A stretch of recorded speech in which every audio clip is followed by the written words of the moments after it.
Eh bien, notre invité nous a rejoint ici sur ce plateau. Monsieur Moutombo, bonsoir et bienvenue.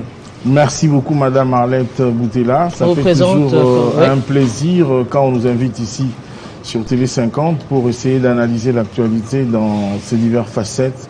C'est un grand plaisir. Merci. Là, justement, on vous présente comme journaliste et expert en questions liées aux infrastructures.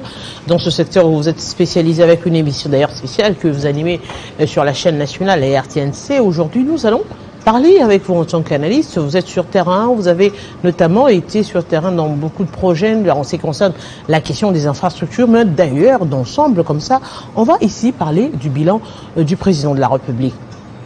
En général, comment jugez-vous ce bilan de 4 ans? D'une manière générale, le bilan est positif, mais Madame Arlette, laissez-moi vous dire que c'est difficile et pratiquement impossible de présenter et de définir tout le point lié au bilan du président de la République, Félix-Antoine Tshisekedi, en 30 minutes. C'est-à-dire, même en une semaine, on ne saura pas épuiser la matière. La matière est tellement abondante, mais du moins, aujourd'hui, nous allons essayer de choisir quelques lignes pour présenter les réalisations qui ont été faites pendant ces 4 ans. Le bilan est positif, oui, je le dis, mais les temps nous impartis est si petit, ça ne va pas vraiment suffire pour... D'emblée, oui. On dit qu'est-ce qui a marché pendant le mandat de Félix Tshisekedi? Beaucoup de choses ont marché pendant les mandats de Félix. Un projet phare que le commun du mortel pourra énumérer. Nous allons parler par exemple de la gratuité, madame. Vous savez, la gratuité est constitutionnelle, mais c'est Félix-Antoine Tshisekedi Tshilombo qui a mis en musique cette gratuité aujourd'hui dans l'ensemble du pays où nous avons compté plus de 6 millions d'enfants qui sont rentrés à l'école, qui n'étaient pas scolarisés. Vous voyez, c'est un avantage extrêmement grand que nous pouvons définir aujourd'hui. Hormis la gratuité, il y a aussi l'aspect amélioration des conditions de vie et des salaires des enseignants de la République démocratique du Congo. Voilà. Donc ça, c'est le programme phare qu'on peut retenir aussi non, facilement. Si nous entrons maintenant dans le projet de développement, je venais de vous le dire ici, madame, tantôt, qu'il y a beaucoup de réalisations. C'est pas pour rien qu'aujourd'hui, c'est pour la première fois, j'ai quelques documents ici que je vais présenter, chiffres, et secteur par secteur, pour faire voir ce qui a été fait. C'est que les gens confondent aussi, madame, j'aimerais que les gens soient honnêtes pour ne pas dire que le chef de l'État n'est pas un magicien, je voulais dire. Il n'est pas un magicien pour faire avec une baguette magique et transformer les choses qui ont été détériorées pendant plus de 20 ans. Vous savez, il y a un délabrement très avancé. Pas encore là. Oui. On va commencer d'abord par énumérer oui. Dans ce secteur d'infrastructure. Oui. Quels sont les projets initiés et qui ont abouti? Il y a beaucoup de projets qui ont été initiés et aboutis. Il y a d'autres qui sont encore en cours d'exécution. J'étais en train de dire, madame, vous m'avez interrompu. Vous savez, la détérioration de près de 20 ans ne peut pas se faire en 4 ans. Ce que Félix Tshisekedi a fait en 4 ans, il faudrait le féliciter. Ce que j'aime en l'homme, c'est la volonté. Il a une volonté, une grande volonté pour transformer la République démocratique du Congo en dotant à la population des infrastructures, des bases et des qualités. Il y a beaucoup de réalisations, madame. Il y a des routes qui ont été complètement terminées et il y a d'autres qui sont en cours d'exécution. D'ici le mois de mars, avril, mai, nous allons assister à une cascade d'inauguration des différents projets. À Kinshasa, dans le Congo profond, dans les différentes provinces. Vous voulez que je vous cite? Commençons par le projet 100 jours. L'avenue du commerce, par exemple. C'est un acteur très important qui a été complètement bétonné par l'Office des voiries et drainage. Un projet 100 jours. Oui. Non, je suis en train d'énumérer certains axes qui ont été transformés, qui ont changé aujourd'hui. Si vous passez à l'avenue du commerce, malgré cette pluie d'aujourd'hui, vous allez bien circuler. Aujourd'hui, c'est-à-dire que nous devons attendre encore peut-être 20-30 ans pour que cette route soit détériorée. Aujourd'hui, à Kinshasa, je prends l'échantillon de la ville de Kinshasa, les voiries. Les voiries, aujourd'hui, nous sommes en train de sentir une vitesse et un travail qui est en train de se faire dans les différents coins, c'est-à-dire ce qu'on appelle les axes secondaires. Les avenues qui existaient de nom où on n'a jamais constaté la construction d'un caniveau. Si je prends le projet Tchilé-Gelou, je prends le projet ABC, je prends le projet Moderne Construction, je prends le projet Safrimex. Je peux comme ça vous détailler ici, à Tchango, à La Funa, à Lukunga, ce qui a été fait.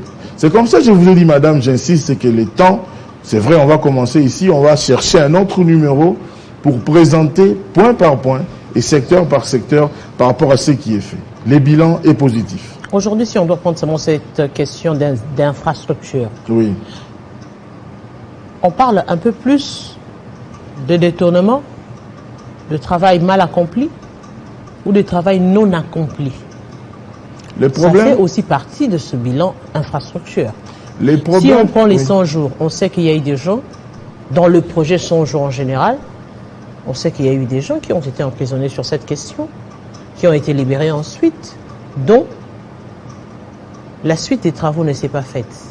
Les maisons des militaires, jusqu'à aujourd'hui, qui attendent. Nous allons prendre la question des infrastructures. Vous étiez d'ailleurs sur terrain pour le lancement de tous ces travaux. Aujourd'hui, on en voit, on entend également toute autre chose sur le terrain. En ce qui concerne par exemple la question du Grand Kassai, où c'est le chef de l'État lui-même qui s'est étonné que le travail n'a pas été fait comme tel. Alors que ça a été lancé avec pompe, ça a été lancé avec beaucoup d'engouement, mais rien de concret. Madame, c'est pas la population, c'est le chef de l'État qui s'est étonné. Madame, je comprends le sens même de votre question, mais j'aimerais vous dire, madame, que le problème des détournements ne commence pas avec Félix Antoine Tshisekedi. Mais ce qu'il faudrait saluer par rapport au problème des détournements pendant ces 4 ans, c'est que la justice est en train de faire son travail. On a vu un directeur de cabinet du chef de l'État aller en prison. Et sortir on de a la vu prison. aujourd'hui, s'il vous plaît, faut rajouter. Vous m'avez posé une question. Oui, j'aimerais que cette question puisse aller à la fin. Oui, vous m'avez posé une question. Qui a été jugé, enfermé et puis libéré, dont l'argent jusqu'aujourd'hui n'est... Parce que vous faites allusion... Oui. Je reviens, madame. Vous faites allusion aux 100 jours. Aujourd'hui, il y a des gens qui n'aiment pas le président de la République, Félix Tshisekedi, qui concoctent des communiqués, des messages, des fake news sur les réseaux sociaux pour faire voir, par exemple, que le projet de 100 jours n'a pas réussi, que c'était un échec. Archi faux. Le projet de 100 jours, c'est une réussite. À plus de 80%. C'est vrai, nous sommes des êtres humains. Il y a aussi des petits ratés qui peuvent arriver, même quand nous sommes à l'école, on ne fait pas les 100%.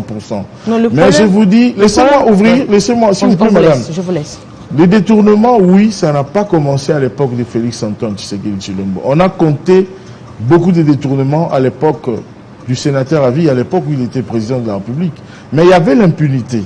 Mais ici, maintenant, ce qui est différent de ces deux périodes, nous n'avons pas l'impunité. Nous n'avons plus cette impunité, c'est-à-dire toute personne qui touche à l'argent de l'État, la justice sera en face de lui.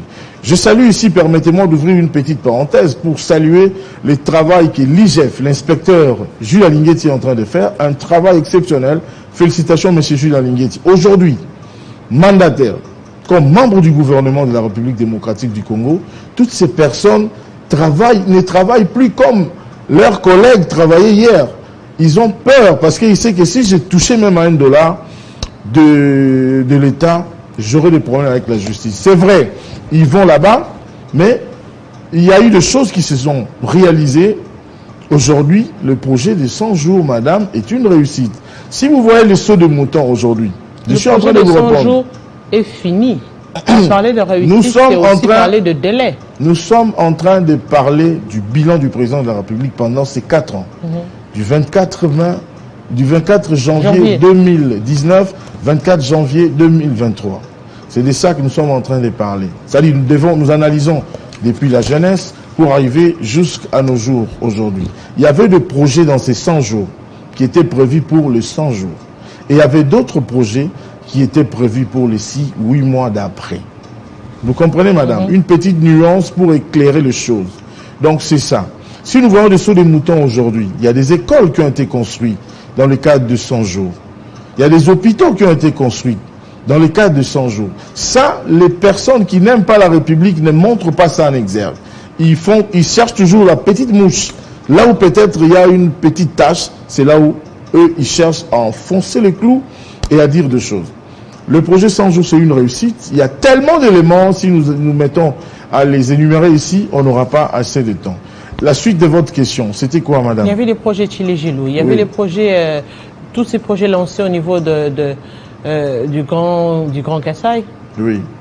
Le projet Tchilé-Gilou, l'OVD a résilié le contrat avec Rexet. Pourquoi? C'est pas parce qu'il y a eu des tournements, mais c'est parce qu'il y a la lenteur par rapport à l'exécution des travaux. Ce contrat a été résilié dans l'espace Kassai, mais pas à Kinshasa. Tchilé-Gilou à Kinshasa, il y a des routes qui ont été construites.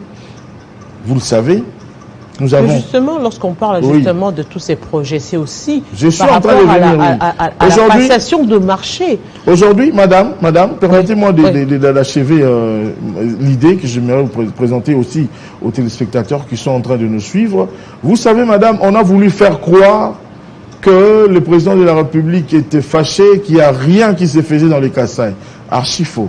Il y a des projets qui donnent espoir aujourd'hui dans l'espace Kassai. Si je prends l'exemple du projet 35 km dans la ville de Mbujimaï, avec la société Safrimex par exemple, les travaux est en train de se faire. Sur les 7 avenues, 7 artères prévues pour la reconstruction et la modernisation, déjà la société Safrimex est à pied d'œuvre sur 7 axes. Et sur les 7 axes, il y a déjà 5 avenues où les travaux d'assainissement et de caniveaux sont complètement terminés à 100%. Vous voyez, aujourd'hui, il y a un détail, j'aime toujours insister sur ces détails, que les communs des mortels ne comprennent pas. Aujourd'hui, avant de construire une route, on commence toujours par les travaux d'assainissement, qu'on appelle communément les travaux de caniveaux, que les gens appellent aussi, dans un français vulgaire, travaux à terrasser. Donc, c'est par là qu'on commence. Mais la société Safrimex a mené un nouveau style de faire de choses, c'est-à-dire, ils travaillent la chaussée, le caniveau, au même moment. C'est-à-dire par rapport au délai imparti à cette société, ils sont déjà à 6 mois. Sur les 6 mois, déjà si nous prenons les 2 mois de mobilisation, c'est-à-dire ils sont un peu en avance parce que le projet est prévu pour 36 mois. C'est un partenariat public-privé. La même société est aussi au niveau à Kananga. À Kananga, c'était prévu 42 km. En ce moment, ils sont déjà dans les 8 ou 9 artères où les travaux des caniveaux sont suffisamment avancés. La même société aussi ici à Kinshasa. C'est cette société qui a fait l'avenue Kikwit. Vous voyez quand vous êtes à la deuxième porte de Lemba pour aller à la Fikine, pour aller jusqu'au niveau du 24 novembre. Il y a l'avenue Birmanie qui est en train de se faire. Aujourd'hui, les travaux, même la couche de fondation a été déjà placée. Vous voyez, aujourd'hui, il y a l'avenue Ngiringiri. On venait de lancer tantôt par le ministre des Infrastructures, Alexis Guissaro, les travaux de l'avenue Kulumba. Cette avenue part de l'avenue Bekatef jusqu'au niveau de la 15e rue limitée. C'est-à-dire aujourd'hui, ce que je remarque dans la ville de Kinshasa, il y a le projet Kanluka. Le projet Kanluka, aujourd'hui déjà le pont, le tablier a été déjà placé. Donc, depuis l'avènement du président Félix Antoine Tshisekedi, le bilan est bon. Il y a beaucoup de choses qui ont été faites. Aujourd'hui, la ville de Kinshasa est en train de recevoir et d'enregistrer beaucoup d'avancées, surtout sur le plan des voiries. Aujourd'hui, justement, puisqu'on est en train d'évoquer la question des infrastructures, on a évoqué la question de l'éducation. On parle aussi quand même on va quand même parler politique un tout petit peu. Je sais que c'est pas votre domaine de prédilection. Vous êtes plus dans la question des infrastructures. Mais étant journaliste, justement, vous connaissez toute cette matière. J'aimerais éclaircir ici, madame. J'ai fait les études de politique à une petite parenthèse. Je suis licencié en journalisme politique extérieure, JP d'Elifasik, c'est-à-dire je suis spécialiste aussi là-bas, mais ce sont les réalités de la maison, qui ont fait qu'aujourd'hui nous nous retrouvons dans les infrastructures. Mais nous avons aussi une petite touche sur le plan politique. C'est pourquoi on va parler quand même du volet politique. Aujourd'hui, en 4 ans, on peut compter un peu plus de désunion que d'union au sein de la famille politique du chef de l'État. Non, mais quand vous êtes avec des gens qui ne sont pas sincères, même dans l'amitié, dans la famille, même dans le copinage, si vous avez quelqu'un en face de vous qui n'est pas sincère, tôt ou tard, son esprit, sa mauvaise foi finira par être éclatée au grand jour. Alors, aujourd'hui, il y a des gens qui sont dans l'union sacrée, parce que vous parlez de l'union sacrée. Il y a des gens qui sont stables, cohérents, qui sont proches du président de la République. Si j'ai cité le président du Sénat, le président Modeste Bahati Lukwebo, c'est quelqu'un, d'ailleurs, il venait d'être primé. Je profite de l'occasion ici chez vous pour le féliciter. Monsieur le président du Sénat, je vous félicite par rapport à ces prix que vous venez de recevoir. C'est l'un des meilleurs présidents, les meilleurs présidents du Sénat 2019, de toute l'histoire de la RDC. Donc vous voyez, il y a des gens... Aujourd'hui, oui. Quand je parle de plus de désunion que d'union, vous avez dit, il y a des gens qui sont hypocrites. Oui. Tout comme on peut inverser la tendance pour dire que, mais finalement, il n'y a que vous qui êtes bons et tous les autres sont mauvais. Parce que si on doit compter plus de désunion, il y a plus de désunion que d'union. On va parler du FCC Cash. Déjà, c'est le grand partenaire au début du pouvoir. Aujourd'hui, il n'y a plus d'union entre le FCC et le Cash. Nous allons parler de l'ensemble de Moïse Katumbi qui était allié au pouvoir. À un moment donné, actuellement, ce n'est plus le cas. On va parler, on prend en vol par exemple avec l'acteur Délice Sanga qui était aussi là pour accompagner le chef de l'État. Aujourd'hui, je dirais, l'union sacrée, le cash ne compte plus avec eux. À un moment donné, les relations semblaient s'effriter un tout petit peu avec Vital Caméré. On se dit finalement, comment arriver à gérer lorsque l'on ne s'entend pas politiquement avec toutes ces personnes avec lesquelles vous êtes censé collaborer? Il y a des personnes sincères, madame, et il y a des personnes hypocrites. On ne parle pas de personnes plutôt dociles que sincères. Oui, mais tout part de la sincérité des uns et des autres. Madame, qui ne sait pas qu'aujourd'hui, à l'époque du FCC Cash, il y avait beaucoup de couacs. La machine ne roulait pas normalement. Si le président Tshisekedi organise un conseil des ministres, il y avait des ministres de l'autre côté qui étaient invités à Kingakati. Pourquoi cela se faisait? C'était juste pour faire voir que non, c'est moi, c'est moi, c'est moi. La République n'a pas besoin des hommes forts. La République a besoin des institutions fortes. Vous comprenez, madame? Aujourd'hui, la République n'a pas besoin des hommes forts, mais on a quand même recouru au warrior, qui veut dire guerrier. Oui. Mais c'est parce que vous savez qu'il y a beaucoup de défis à relever pour la République démocratique du Congo. Parce que nous parlons du bilan. Félix Tshisekedi a trouvé ces pays ici où? Avec quel budget? Aujourd'hui, il y a une forte augmentation du budget. Et nous sommes en train de voir les réserves aujourd'hui de la République. Qui ne se fait pas sentir dans le panier. Peut-être c'est vous qui le dites, mais moi je le ressens un peu. Parce que je suis femme et ménagère aujourd'hui. Oui. Si on doit justement revenir au calcul aujourd'hui, je vous dirais que la plupart des denrées ont doublé le prix. En commençant par le plus petit, le maïs, les œufs, les allumettes. Tout a doublé de prix actuellement. Alors comment expliquer à toute cette population? Parce que la question se pose aujourd'hui. Lorsque les téléspectateurs nous voient en train de dire qu'il y a une nette amélioration, alors que par exemple dans le marché, l'on n'arrive pas à faire son petit marché du quotidien normalement parce que les denrées ont doublé carrément de prix.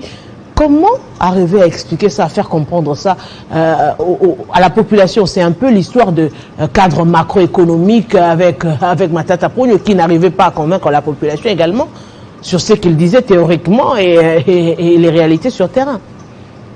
Vous avez répondu à la question que vous m'avez posée, madame. Il faudrait savoir que celui qui ne travaille pas n'a pas de ressources. Nous avons un problème aussi ici par rapport au taux de chômage que le président a amélioré petit à petit. Aujourd'hui, il y a des avancées au niveau, il y a des réformes, des grandes réformes au niveau de la fonction publique, madame. C'est pour répondre et résoudre à ces genres de problèmes, que chacun ait un numéro matricule et qu'il soit payé à la fin du mois. On a mis les gens à la retraite, madame. Les choses sont en train d'avancer. Ce sont des situations, madame, que l'actuel président a trouvées. Mais il y a des améliorations qui sont en train de s'enregistrer petit à petit. Petit à petit, les améliorations sont en train de se faire pour changer les choses, madame. Donc c'est un peu ça. Il n'y a pas à se poser des questions. Nous sommes en train de parler du bilan ici. Le bilan n'est pas à 100% positif, pour dire vrai. Le bilan est à 75, 80% positif. Mais ces 20-là, l'objectif, c'est d'y travailler et que nous puissions dépasser le seuil et le nombre de pourcentages que nous avons aujourd'hui. Dépasser les seuils aujourd'hui, comment arriver justement... on aimerait comprendre, parce que en fait, lorsque nous parlons théoriquement, la population aimerait comprendre aussi, elle se retrouve dans quelle situation? Dans une situation où l'on doit serrer sa ceinture. Il y a la crise mondiale, madame, il y a la crise mondiale, il y a eu le Covid, il faudrait aussi tenir compte de ça. Permettez-moi de terminer. Il ne faut pas seulement être en train de pointer l'autre du doigt, parce qu'aujourd'hui, gérer, c'est pas facile. Vous voyez, quand on vous donne la gestion de quelque chose, vous savez, quand vous êtes dedans et quand vous êtes dehors, c'est différent. N'est-ce pas ce qui arrive maintenant? Le dire et le faire ne s'accordent pas très souvent. Aujourd'hui, je reviens sur ma question. Comment faire comprendre à la population le contexte actuel dans lequel elle se trouve? Elle se trouve dans quel contexte? Dans un contexte où on se dit, eh bien, nous aspirons à un avenir meilleur, on doit serrer la ceinture maintenant. Il y a des choses qui se font patienter. Parce que l'on se rend compte, c'est vrai, vous pouvez le dire que c'est instrumentalisé à travers les réseaux sociaux, mais l'on parle plus de promesses non réalisées que des choses vraies qui ont été faites. Quelles promesses non réalisées, par exemple, madame? Je prends des cas simples. On prend la question, par exemple, on a promis des poulets à la fin de l'année. On n'a jamais vu ces poulets.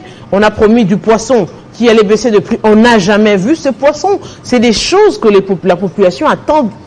Des choses, comme on le dit, des premières nécessités. Peut-être que vous n'avez pas vu ça, mais nous autres, nous avons vu. Mais aujourd'hui, Kanyamaka CC, madame, aujourd'hui, Kanyamaka CC produit beaucoup, les anciens Koulouna, qui étaient hier des dangers, mais aujourd'hui, ils sont au travail de la nation pour nourrir la population. Il y a quelques jours, on venait de revendre des sacs, des semoules à 18 000 francs congolais. De ça, vous ne parlez pas. Vous voulez toujours chercher la petite mouche, la petite bête. C'est pourquoi je demande comment arriver à communiquer avec la population pour qu'elle arrive à comprendre le contexte dans lequel nous sommes. Nous sommes en train de communiquer, même la plus forte communication qui existe au monde, madame, va petit à petit pour atteindre jusqu'à la dernière personne qui est destinée parmi les personnes à qui le message est lancé. Madame, j'insiste que le bilan est positif. C'est vrai, tout n'est pas fait, mais il reste aussi d'autres choses à faire que le président et le prochain gouvernement qui seront mis en place voudraient justement, on continue, travailler par rapport à cela. Voilà, justement, on va notamment revenir aussi sur cette question, cette année également, la question de l'enrôlement, parce qu'il faudrait qu'on y revienne quand même, parce que une année électorale, il y a le processus d'enrôlement qui a démarré, un processus où déjà, alors que l'on annonce les débuts dans les autres aires, déjà dans la première ère opérationnelle, on parle de rallonge de 25 jours, on se dit finalement, est-ce que tout ce rallonge-là ne va pas nous emmener finalement à un glissement? Madame, cela ne fera-t-il pas partie du bilan? Oui, avant de répondre à votre question, j'aimerais dire que par rapport à tout ce que vous m'avez posé ici comme question, madame, on devait savoir que nous avons connu des petites difficultés par rapport à la Covid, par rapport à la guerre russo-ukrainienne. Vous savez qu'aujourd'hui, l'Ukraine, la Russie, c'est des grandes réserves en termes de bleu. Donc ce n'est que normal quand cela ne vient pas que ça puisse augmenter les prix. Vous voyez un peu. Mais malgré cela, le gouvernement de Warrior est en train d'y travailler. Merci beaucoup. C'était une petite nuance que je voulais montrer parce que cette guerre a impacté aussi. Aujourd'hui, si vous remarquez, vous allez voir que les pains, on a réduit un peu le volume du pain. Et puis aujourd'hui, on est arrivé même au niveau qu'il y a des gens qui ont proposé de faire le pain avec la farine de manioc. Ce sont des histoires qui sont liées aux petites difficultés enregistrées qui ne sont pas de la volonté du président Félix Tshisekedi, parce qu'on parle de son bilan. Vous parlez de l'enrôlement, madame, la prolongation des 25 jours. Je suis parmi les gens qui ont demandé la prolongation. Je ne suis pas de la CENI pour confirmer qu'il y aura les glissements ou pas. Lui-même, le président Kadima, président de la CENI a eu à le dire que le glissement n'est pas dans leur vocabulaire. Alors, voyons voir.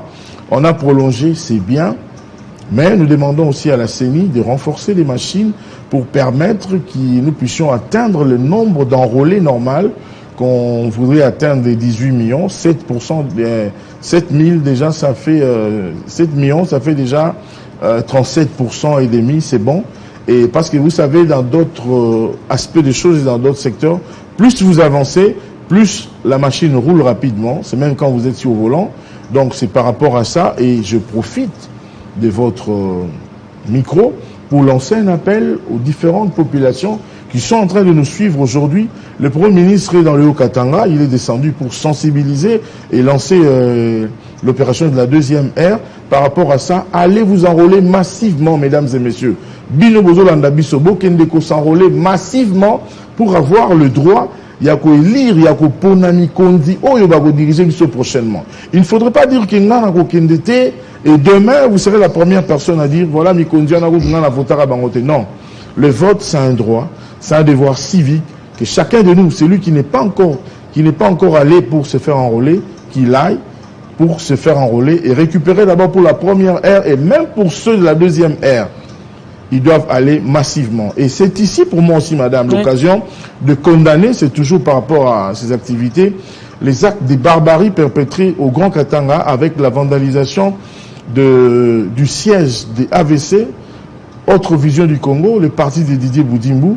Ce sont des choses que nous devons éviter. Et même le siège de l'IDPS a été vandalisé. Nous devons éviter ce genre de choses. Nous voulons des élections apaisées, madame.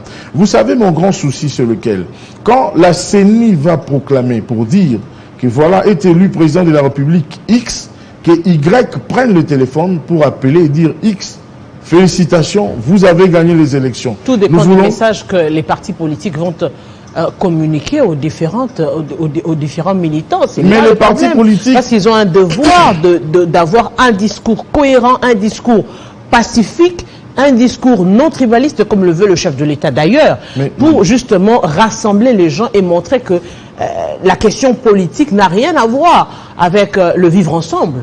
Mais vous le dites, madame, c'est bien, mais ce n'est pas le cas. Nous avons remarqué, et ici je salue la maturité et c'est-à-dire comment je peux dire, la grande maturité des militants du parti AVC. Si les militants du parti AVC aujourd'hui étaient entrés aussi, alors ça allait exploser. Nous ne voulons pas que les choses explosent. Alors il faudrait que le responsable des partis politiques presse les militants pour le calme. Nous voulons des élections apaisées. Les gens cherchent un consensus.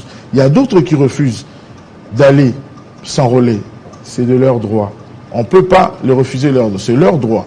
Alors, mais pour ceux qui veulent aller suivre le processus, c'est bien d'aller et d'avancer. Mais je profite aussi pour conseiller à ceux qui disent à leurs militants de ne pas aller s'enrôler que c'est une très mauvaise décision. Parce que nous avons vécu ça en 2006.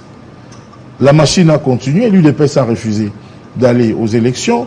La machine a continué les élections qui ont fait de Joseph Kabila, sénateur à vie, président de la République en 2006. Il est important que nous tous, nous puissions aller de l'avant, nous enrôler et regarder sur la même direction pour que nous soyons à paix. Parce que vous voyez les guerres, les disputes et les divergences entre les politiciens, c'est ce qui nous a amené aujourd'hui que nous puissions être en retard aujourd'hui.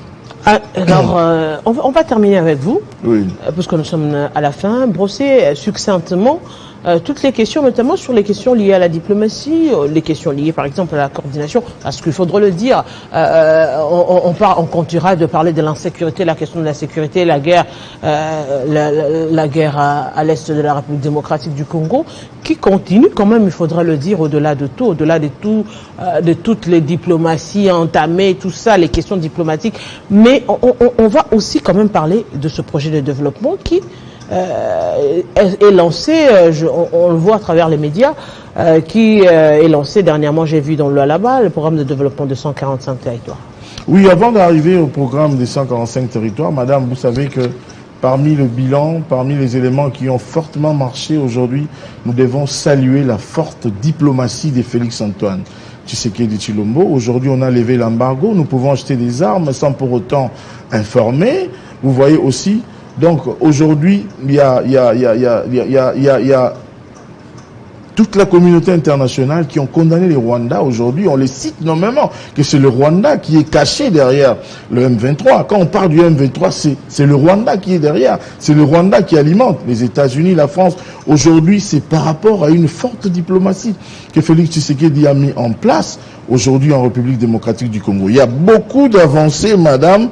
Donc, aujourd'hui, par rapport au projet des 145 territoires, il y a des coins où déjà ce projet a débuté. C'est le meilleur de projets, les meilleurs parmi tout le projet que Félix Tshisekedi a initié. Vous allez voir que ce projet, d'ici les 6-5 mois qui viennent, vous allez palper les réalités. Et aujourd'hui, dans toute la province, bien que ce n'est pas concerné ici à Kinshasa, parce que Kinshasa a bénéficié des autres projets comme Chile-Gelou. On parle plus de l'arrière-pays pour le développement de la base. Donc, c'est vraiment un très bon projet qui va donner un grand discours au regard de tout ce qu'il a déjà fait.